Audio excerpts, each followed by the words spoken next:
we were like 5 minutes away from the hospital when we got the text from Jackie, like, she does want to meet you. So we were like, oh my God, okay, like, we want her to like us. We're like, this is our queen, like all this stuff. So we went to the hospital, signed a bunch of paperwork, went up to the floor that she was on. We're like shaking, like we're so excited, we're nervous, all the things. They walk us down a hallway, they have us sit in a room while they go check on her. And we're like, oh my God, like he's literally in there. She's literally, like we walk past the room.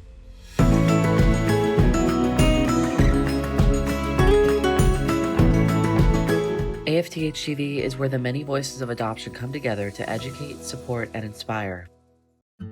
Hello, everyone, and welcome back to another episode here at Adoptions from the Heart TV. I'm your host, Amanda Aliberti. I'd like to welcome Lisa and Joe, who recently built their family through adoption here at Adoptions from the Heart. So welcome, Lisa and Joe. Thank you. Thank you. How are you?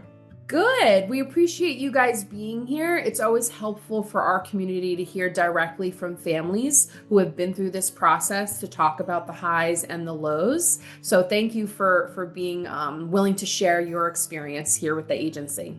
Yeah, it's our pleasure. Yeah.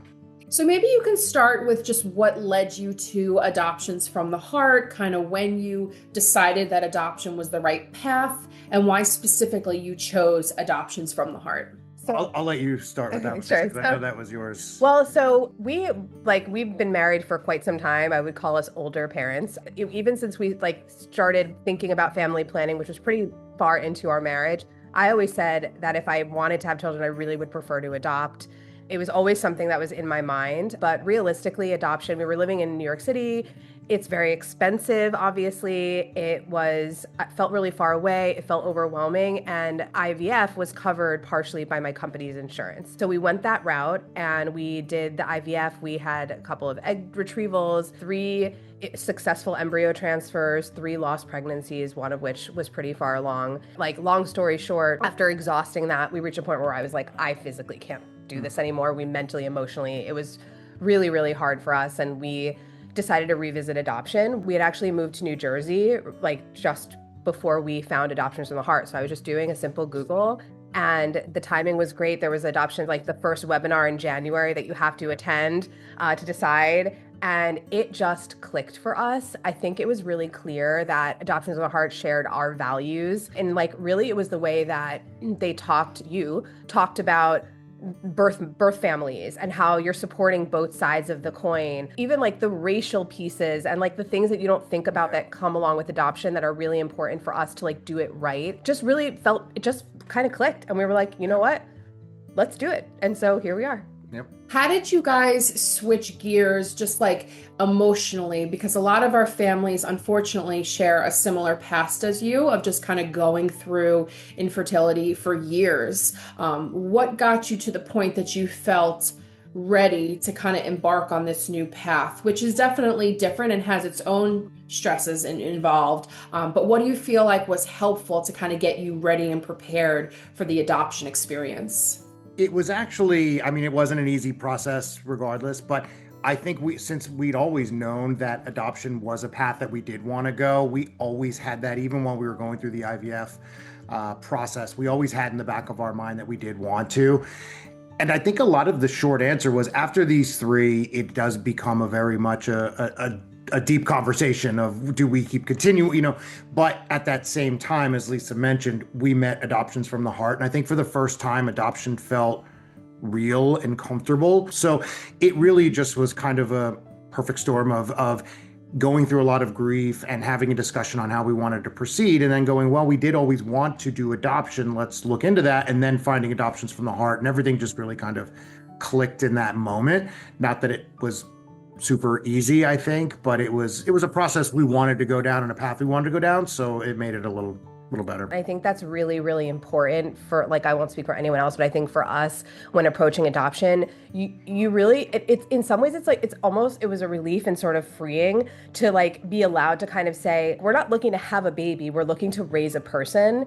And coming into it with that mentality, I think it's made us better parents. It's made us better communicators in the way that we've approached this whole journey before, during, and after. And so I think that's just a big fact to consider. Well, and that's really actually important because what you just said highlights a lot of what we do in the initial screening when people apply to our program to make sure that not just that they're a good fit for us, but that we're a good fit for them, right? And that's why I really stress to people, do your research to find the right agency or the right path that works for you. It's not that we just want all these families to sign up with our agency, right? We want to make sure that we're both aligned on the same path. And what you just described about kind of wanting to be a parent versus wanting to have a child is exactly what we're looking for, because there is a lot of grief and loss associated with letting go of the biology piece of becoming a parent, especially if you've gone through any sort of loss through infertility or whatnot. So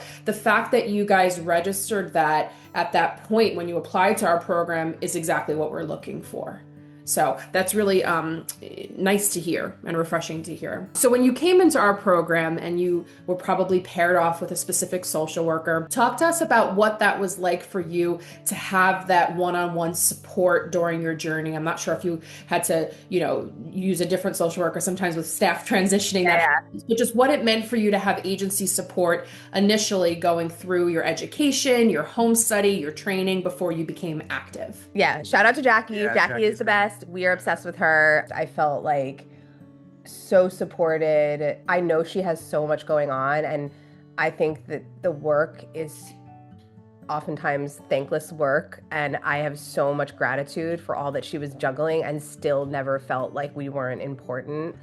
That's my hot take, but I don't know what. No, I think Jackie did make this process a little more obtainable, and it didn't feel like you were going through this alone. That was something that I think Adoptions from the Heart, offered right from the get-go. As soon as we got to meet Jackie and she gave us this overview and kind of talked about the process, and I guess we knew we weren't going to be going through this alone, and it just made it a little more comfortable. Yeah, and I'll also say, it is overwhelming. There's so much stuff and moving parts. I think one thing in hindsight that I wish I had internalized earlier, you're going to get a lot of information because you have to, but don't worry about it. Just worry about the step you're on and focus on the task at hand, each task, instead of getting overwhelmed by the big picture, because you have someone holding your hand through every step. So you're going to forget, you're not going to remember all the laws of every state. That would be, maybe you're that person that can. I certainly am not. No. Taking it one step at a time was very helpful, and knowing that we had Jackie in our corner made it really possible to do that, Yeah, again, that's exactly what we're looking for. Our agency is not super big for a reason. We want to make sure that we can service our families and all of our clients, but we recognize what you're going through. And there's so much unknown, so many things that you don't have control over as a prospective adoptive parent. So knowing that you have your rock is kind of like what we like to call your social worker, because they're like your backbone moving forward. You can rely on the agency, not just your specific worker, but other workers in the office or other workers within the agency. When you do your educational classes, you'll probably come across other team members. But we're very big on that contact, making sure we're supportive and it's not just another number on our caseload, right? And you want to build that connection. It's a two-way relationship, right? You have to want to be in just as much as we want to be in with you. And I think the more you connect with your social worker and use them to kind of process things and go through it. And like you said, you don't have to worry about the big picture of everything. You're not going to know everything, but we're here to guide you. And that's the point of you hiring an agency, right? Yeah. Those are the services that we're providing to you to make sure that somebody's in your corner, being there for you at every point in the process. So I'm glad you guys had that with Jackie and Katie, because they're both amazing. So shout out. They were. Agreed. Yeah, we're both very happy to have them both as well. Yeah. Good. Talk to us about placement, how long you waited, what it was like to get the call. Well, do you want to? Placement actually happened a little quicker. So we went live in March of 2025. March of last year. And we're like, okay, well, wait. We actually got a call. It was in June, end of June? In June. So it was actually a situation. So with a situation, you get an email of there's specific things. You set a checklist of your profile. I know you know this, Amanda, of like what you're open to. And then sometimes there's like unique things that they'll email you. We got an email situation where the birth mom had a first name picked out for this baby. And if you were open to this first name, you would be showed to this birth mom and potentially chosen. So we're like, yeah, you know what? The name's kind of cool. Like we can make it work. You know, it's a nice way to connect with the birth mom in an interesting way. So we're like, yeah, we're open to it. And we were chosen by the birth mom. And she was still pregnant. She was due in like a couple of weeks. So we got on a Zoom call with her and her mother, the expectant grandmother. She already had a young daughter who was also like a 2 or 3 year old daughter who was also on the Zoom. We were like, okay, this is happening. We literally dropped everything. We had 1 week. We had 1 week to get ready. Yeah. So in a week, we like bought a chair, but went to pick it up at the warehouse in Newark. Like we like painted a room. It was honestly the most thrilling week of my life. It was an exciting week. I will say this, like when we were pregnant, you're like agonizing over every detail and you have so long to think about all these things. When you have a week, you have to make really quick decisions really fast. And I thought it was very liberating. It was kind of nice as someone who can't make decisions. Yeah. He was like, he's more of a sitter and thinker and I'm more of a like, let's go. So then the baby was born. Ultimately, the birth mom changed her mind. That 72 hours was particularly hard. It was a whole nother level of like a different kind of grief in a way to process through that. I'll let Joe speak to. I think it was a little harder for Joe because I compared it to my miscarriages. I was like, this is hard. But at the end of the day, we're not here to take a child from their mother. We're here to find the right match that makes sense for all three in the triad. And like, this was not meant to be. And this baby is with his mom. And like, that's a beautiful ending of the story. Those words is what helped me get through that because it was a tough couple days. I think when we got through all that excitement during the pregnancy losses, we were still a little trepidatious and this just seemed very, very real. It was obviously tough. I kind of had my own journey, but I think Lisa's words of we're not here to take a child away from a mother. And I think that really resonated with me. And I said, okay, you know what? You are right. That's correct. Yeah. So we shut the door on the nursery and said, okay, we're going to be people with closed door nursery for a little while and move forward. And that's who we are. We took our couple days to sulk and wrap our heads around the new situation. And that's how we started to proceed. If you've enjoyed our content on AFTH TV, I wanted to ask a quick favor. It will only take you a second to do. One of the simplest ways you can support us is by subscribing to our YouTube channel. Just click the subscribe button below this video. It will help make sure you never miss a new episode, and it helps more people discover AFTH TV. Thank you for being a part of our community. We look forward to bringing you lots of new content. So then we're like, okay, bye. Like I went to Ireland. We went to like with a friend and then Joe met up with me and like we had a little like thing and we were going on with life for like 2 years. Like that's the expectation. And then literally, I think it was like It was a couple weeks because we were in July 4th was when we were in Ireland. We were in Ireland and then we got a call basically August 4th that a baby was born in South Jersey. We're in New Jersey. He was born on Sunday, August 3rd. We got the call 4 p.m. on Monday, August 4th. The birth mom chose our profile. And now I'm gonna get emotional because this is the best part. And then we picked him up on the next day, on August 4th and August 5th. We took him home 2 days later. Yeah, we were both, I think, at work on that Monday and spent Monday night going, okay, what else do we need to get back? We had a lot of things set up, but, you know, car seats, all these other things, and let's get on the road. But the room was ready to go, so that disappointment, I got to tell you, like, again, disappointments are hard. I'm not trying to downplay that, but that disappointment was awesome because we were so much more ready with this room. Like, it worked out for us. Like, I don't know if I'm a meant to be person. Like, I know some people are. This has pushed me, and I'm like, maybe I do believe in it now. There's other cool stuff that we'll tell you about. I'll let you ask that question, but yeah, this is when it gets. No, I appreciate you just kind of backtracking for a second. Disappointments are hard. You know, they are a letdown. And, you know, even for you, Joe, maybe it was a little more emotional for you just because it was a different situation or whatnot. But I want to give a space for that because adoption is not all sunshine and rainbows. And there are moments of tough times, whether it's long wait times or navigating a disappointment or a disruption, which are what happens when a birth parent changes their mind. But I appreciate that you kind of sat in those feelings for a minute and then remembered maybe the bigger picture of just kind of what adoption is and the concept of a biological parent choosing to place their child, right? And that you don't want to take a child away from a situation that wasn't supposed to happen. Yep. It's still hard on families, Yeah. you know, and that's part of the risks you face when you embark on this journey of adoption. So I appreciate you just giving space for that.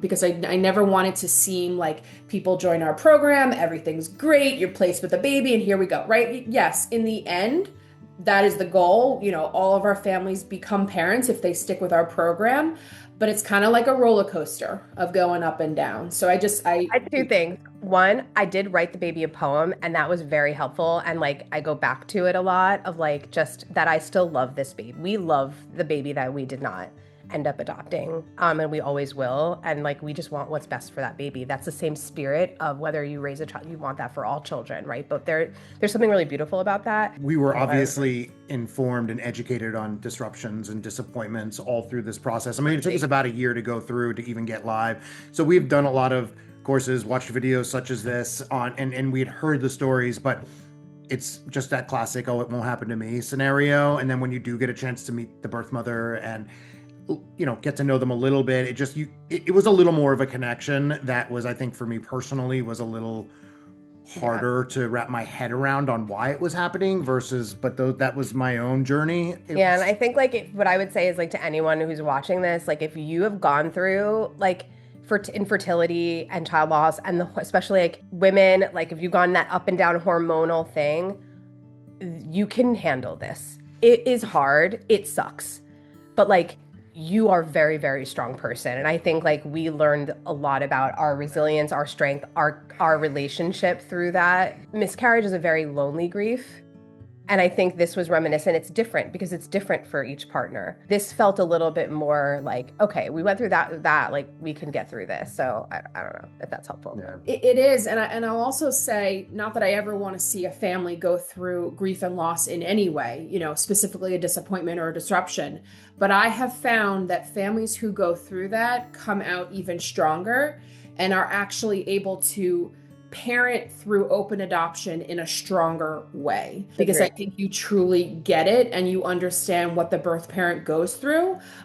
You know, most of our families, if not all, don't turn to anger when those things happen. It's more so just sad and disappointing, but you respect the choice that the birth parent made, which is why we screen families to make sure that they align with our value systems when it comes to birth parents, right? Knowing that you went through that and could kind of come together as a team, if you are in a two-parent family situation, makes you stronger to go through what's to come, because placement, while it's great, also has its challenges, right? Becoming parents has its challenges. Open adoption has its challenges. So again, not that I want anyone to have to go through that, but I do find that families come out with a different perspective, which helps them in becoming parents. I also want to say, like, I don't agree, like, there was anger. Like, I think, Joe, you had some anger for a minute. I think that's okay. I just want to say, like, I think it's okay to feel it for a minute. Ultimately, that's masking other things, whatever. We won't get into it. But, like, yeah. I know what you mean. And it's not necessarily anger towards the birth parent, though. Yeah, exactly. It's anger about the situation.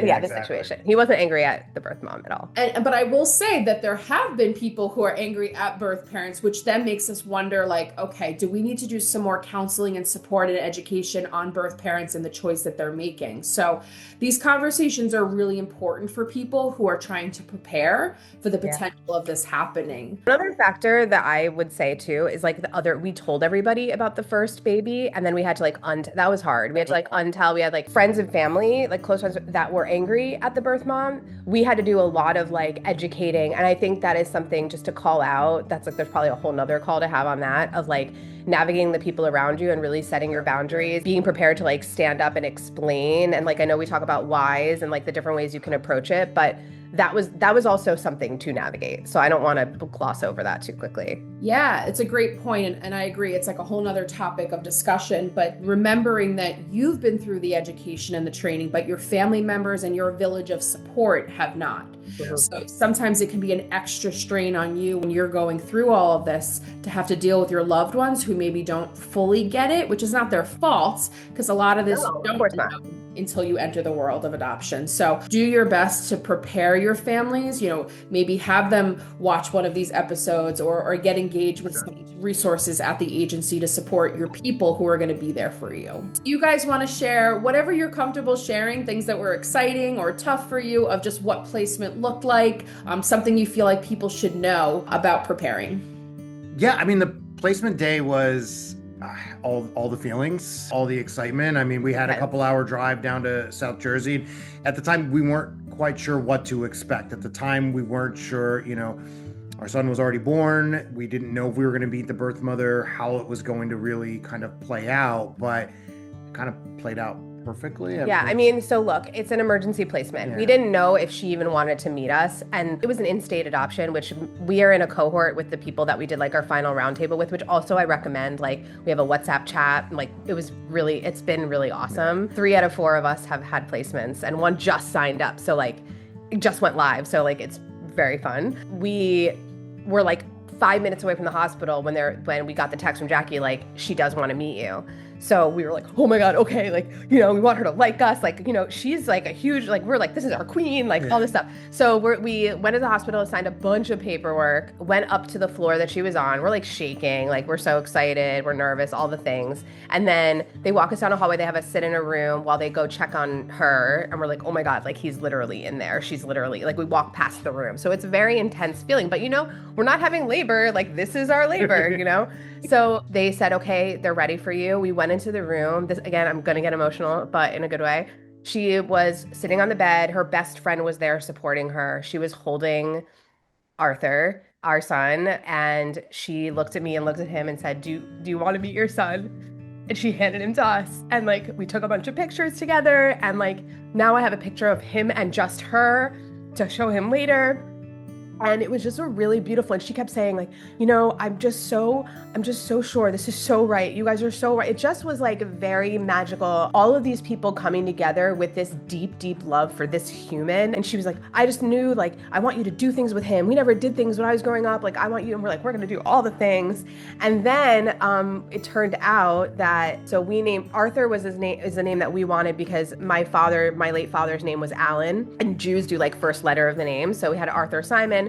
And we were talking to the birth mom, and she had actually put Arthur as his middle name on his birth certificate because Arthur was her father and grandfather's name. So like, it's just felt like, and that's why I'm like, okay, the meant to be stuff, you're like, maybe a little bit, but it was really, really magical. She had a final feeding with him. We sat in the room, we like let them take their time together, and then they rolled him in the little clear tub, and we like changed his first diaper like idiots. And then like, we put him in the car seat and took him. And we were parents that night. Yeah, it's crazy. I don't know. Do you have anything to? No, I mean that's kind of the journey that I went through, but it was What would you guys say was kind of the best high of that moment and the strongest low? I will say my best high, not knowing what was going to happen, how I was going to feel, how to navigate those feelings. But when the birth mother handed us Arthur and said, "Hey, do you want to meet your parents?" was kind of an emotional, like it got me. I think I couldn't have been more happy and more emotional at that same time. It was just not really sure what to do with it. That was definitely my positive. Yeah, I think same. Like, I think the moment where it felt like I just felt connected to this woman for life. I love her so much. And that was really like, I think a high and almost like I knew that, like, the triad, but like, I think it was an unexpected high, I think, in that way. Obviously, Arthur is the high of this whole thing. He's the best. I think the low is like, you're just like, when you're getting there, you just don't know what to, you're signing all these papers. You don't know what the next steps are, but I mean, there was nothing bad about that day. Yeah. Like, I think, if I had to pick something, a little bit of the unknown, which is going to be a natural situation of that, was a little bit of a low if you can. But looking back on that day, I don't think there's anything that comes up sad about that. No, I appreciate you sharing that. And there is so much unknown. There's so much that you don't have control over. There's only so much preparing that you can do, we can do for you, right? But I always say it's not a matter of like what you need to know, in my opinion. A good client who's ready is going to have the heart for this. they're going to be able to jump in and just take it all in one step at a time. Oh, the star of the show is here. He was getting a little restless. He's the happiest baby you'll ever meet. So. Hi. Oh, he's so happy. Yeah, I mean, I think just being able to lead with compassion, right? And knowing what the birth parent is going through, but that things align the way that they're supposed to align. And it just sounds like you went through all this buildup to get to this point and everything matched up the way it was supposed to. Talk to us about the future and what you hope for in terms of your family, open adoption, birth parent, that sort of thing. Yeah, well, so we said we were open to up to 3 visits a year. We were ready for it. Like, we were kind of excited to have like just more love on Arthur.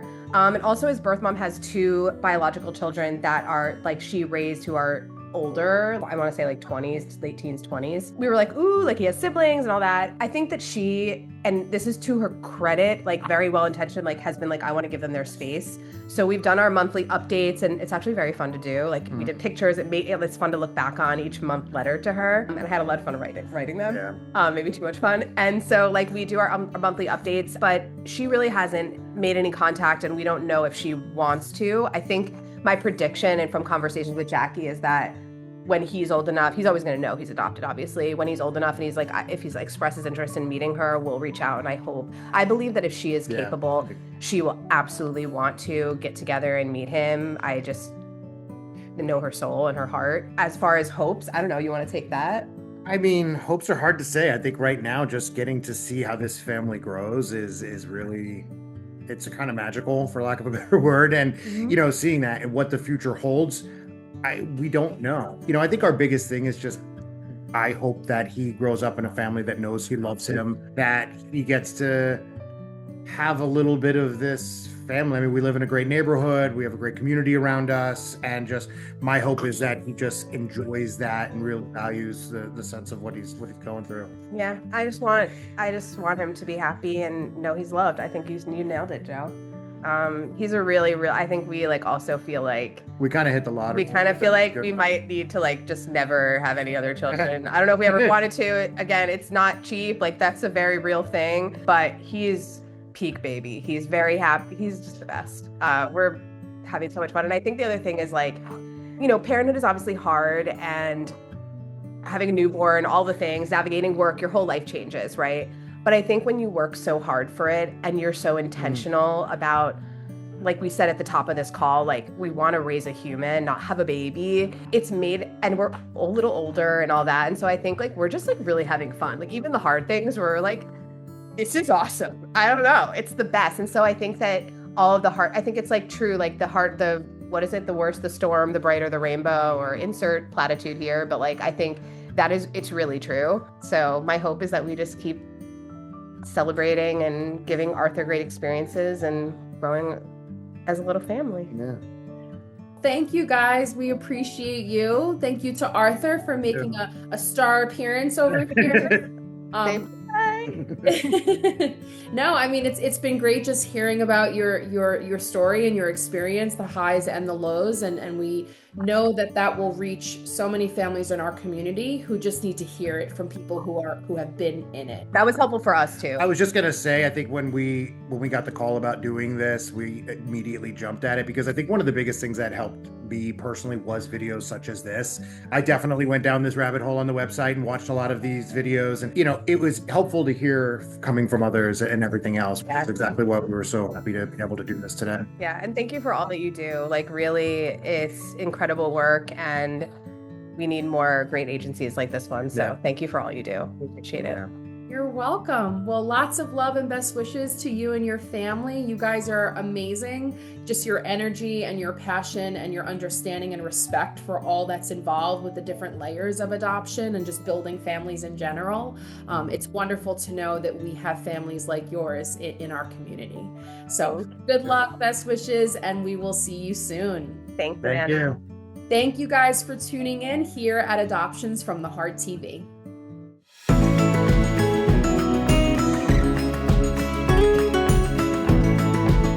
AFTHtv is where the many voices of adoption come together to educate, support, and inspire.